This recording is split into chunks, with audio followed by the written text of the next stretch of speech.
All right, there are those fans in Philadelphia. Where would this team be if they had not acquired Saquon Barkley? He led them to that win against the Rams last. He had more than 300 scrimmage yards and 4 touchdowns in 2 games against the Commanders during the regular season. All in all, he has the 3rd most rushing yards in any season by any player ever, including the playoffs. And here is Sal Paolantonio on how everything changed when Saquon joined the Eagles.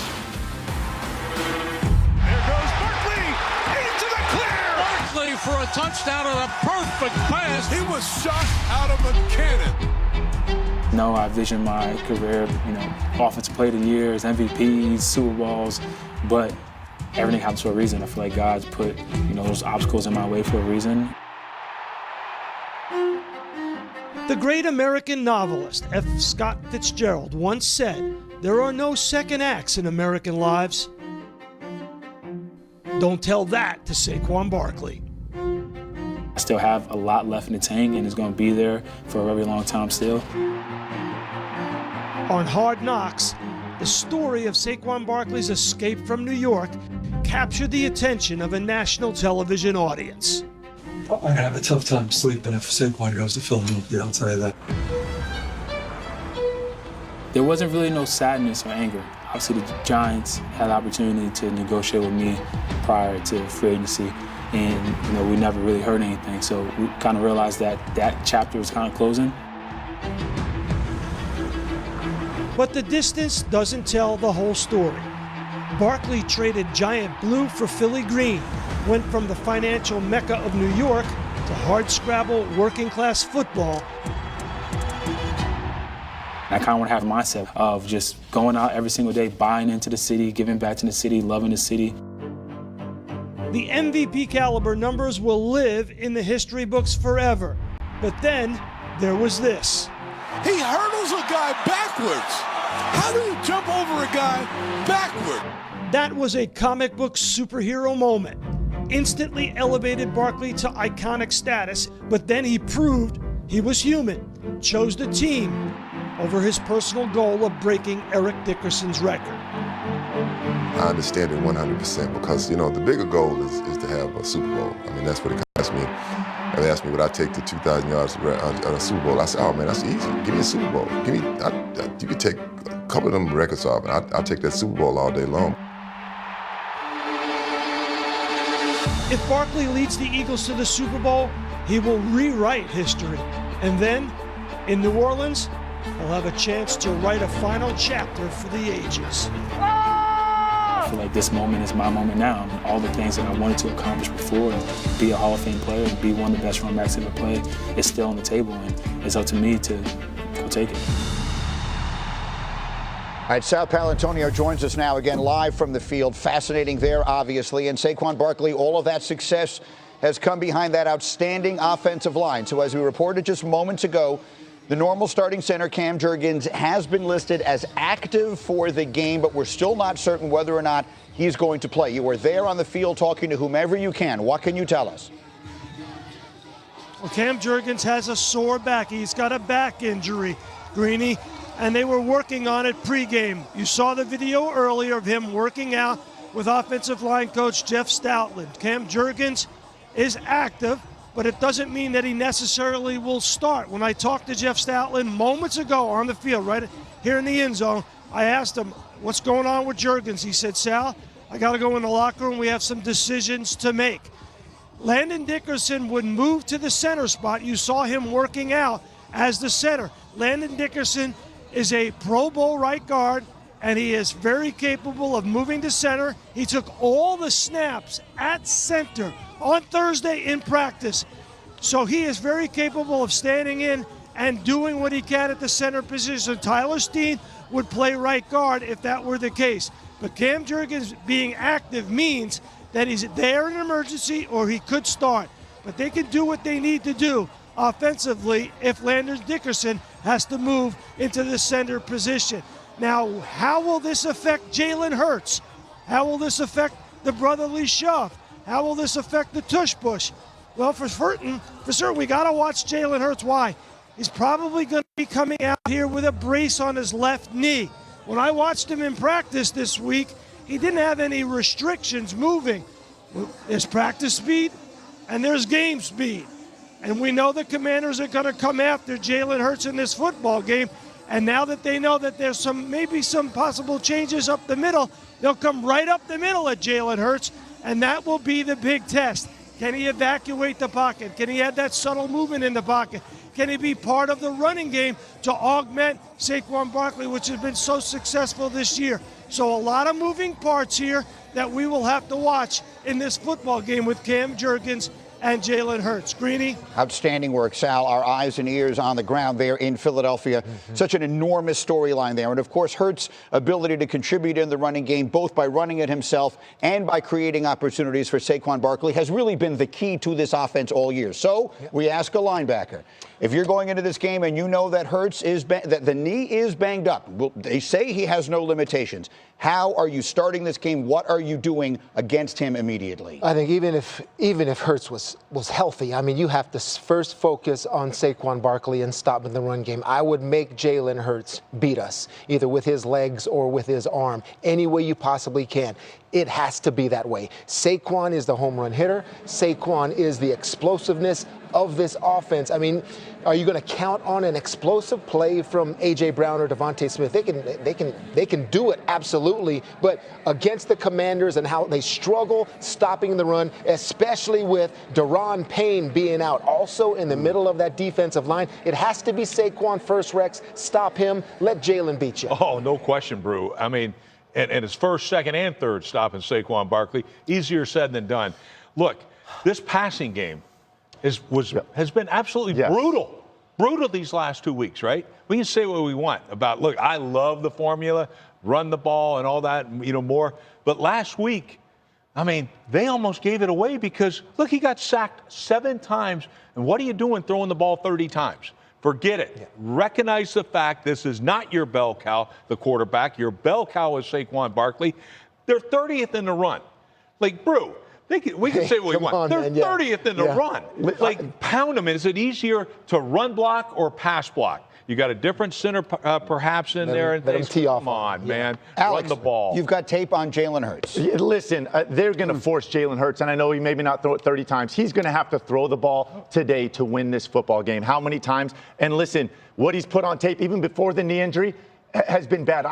I played in the wing T in high school, and I threw for more yards than this offense, right? He threw for 65 yards passing, and this passing game has major issues. Oh, you showing us something? You going to show us something? Let me show you what I'm talking about with this Eagles passing game. It is so disjointed, and it's been all year. This is last week. 3rd and 8 at the 30. Listen, I'm telling you, in his headset, he got told no negative plays here. We got points. This is the route concept. Now, check it out. This is A.J. Brown up top. If he's one-on-one, you start up there. It's a split field read. I'm working right or left. If he's doubled, we're down here. Jalen identifies it. It's one-on-one. We're on the right side. It is simple. 1 to 2, end of story. He gets a little press. Look at him. He comes all the way back down here to the left. Look at Kenneth Gainwell, wide open. We're doing the spread eagle in the middle of the pocket. This is a no-no, right? We're wide open over here on the check down. We get ragdolled for a 12-yard loss out of field goal range, cost us 3 points. This is the first matchup with Washington. This one's even easier. This is a pure progression. 1, 1A, 2, 3.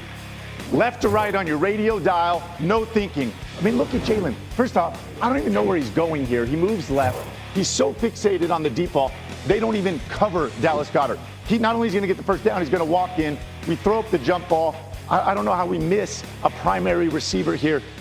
I can assure you this Washington Commanders defense is going to make him throw the ball. All year, it's been their Achilles heel, right? It's not been dependable for them.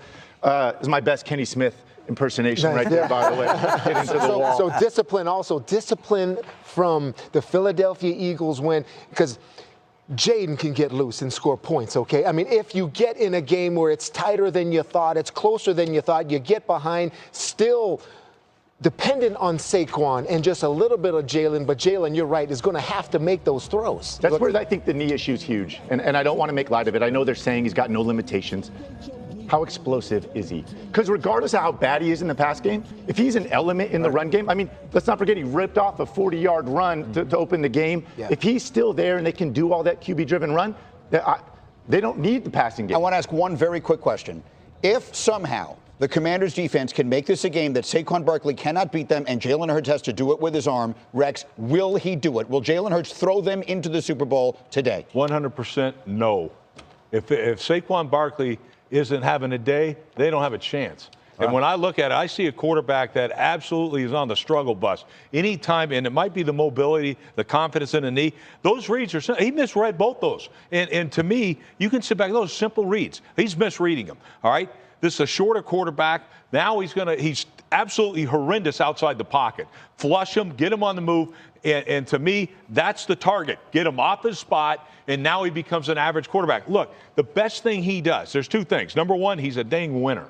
All right. The other thing is this guy is a quarterback with halfback skills. All right. Halfback skills as a runner. That's what he does. All right. He's not a great look. This is not a great passing attack. You got one of the best receivers in the league. All he does is run slants and fades in A.J. Brown. If I know it, so do they. Like, I'm just telling you, no, if Saquon doesn't have a day, they don't win. Okay, so we'll find out right now. It is the ever-popular Rex Factors presented by ESPN Bet. Rex will take us through 3 of today's quarterbacks. Only have 4 options for you. Let's do it, Rex. Go. Well, I feel confident on these picks right here. Jane Daniels, the number is 224.5. Are you kidding? Has anybody not watched this kid? He's going over that number for sure. Last game, 5 touchdowns against that Eagle defense. Josh Allen, 224.5. Over, my friends. This guy right here has never been beat by the Chiefs. His team has. He will go over that number. Patrick Mahomes, 249.5. Everybody knows how brilliant Patrick Mahomes is. I expect him to keep the ball on the ground more, so I'm going to take the under. Even as great as Patrick Mahomes is, I'm going under that number. Those are the ESPN Bet Rex Factors. Bank on it. Boost it, baby. Well played. Coming up, Travis Kelce has 8 touchdowns in his last 8 playoff games. Now he has sat down with the great Chris Berman to take us inside the unscripted magic he has with Patrick Mahomes. Plus, Jaden Daniels, the best rookie season ever. Kimberly Martin sat down with him this week. He'll tell you why he's not surprised. Obviously, people were penciling us out early on the season, but that didn't matter to us. Chào tất cả các bạn đã quay trở lại với kênh YouTube của mình. Video ngày hôm nay mình lại làm những video tô mổ để gửi tặng tất cả các bạn đây. Đây là những đồ vật, con vật của mình chuẩn bị tô mổ để gửi tặng tất cả các bạn. Đấy. Những sản phẩm của mình rất chi là nhiều đây. Và không thể thiếu được hộp xăm màu của mình này các bạn ơi. Hộp xăm màu giúp mình tạo ra những sản phẩm tuyệt đẹp. Và bây giờ các bạn cùng theo dõi mình tô mổ nha. Xin chào các bạn nhé. Ngày hôm nay mình sẽ cất dán, đây là chiếc tai nghe dây các bạn nha. Mình sẽ bắt đầu ấy cất dán. Xin chào các bạn, ngày hôm nay mình sẽ làm con cá các bạn nha.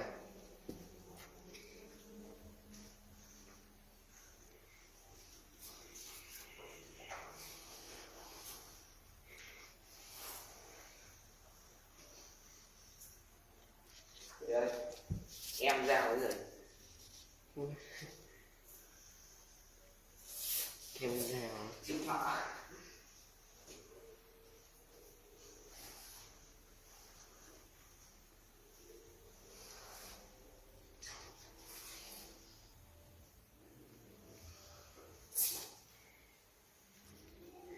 Xin chào tất cả các bạn. Hôm nay đây là link của mình. Hôm nay mình sẽ hướng dẫn các bạn cắt và dán chiếc điều hòa của các bạn.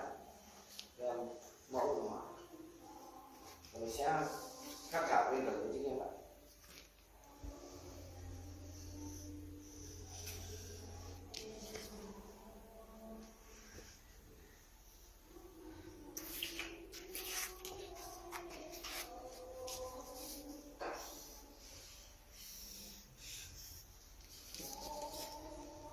Bây giờ mình sẽ cắt các bạn.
Dưới xe đầu chuyện đâu.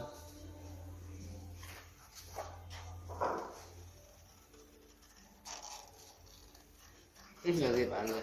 Mấy hôm trước lấy xe mà đâu, xe đâu. Hôm nay nó bảo bạn nói chuyện với mẹ nó rằng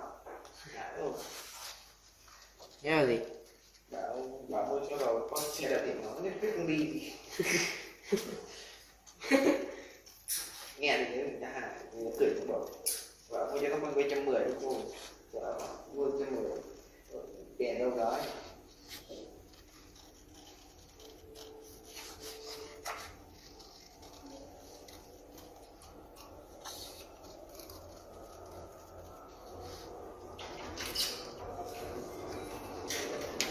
Đã làm xong rồi mình sẽ cho anh chị cho các bạn.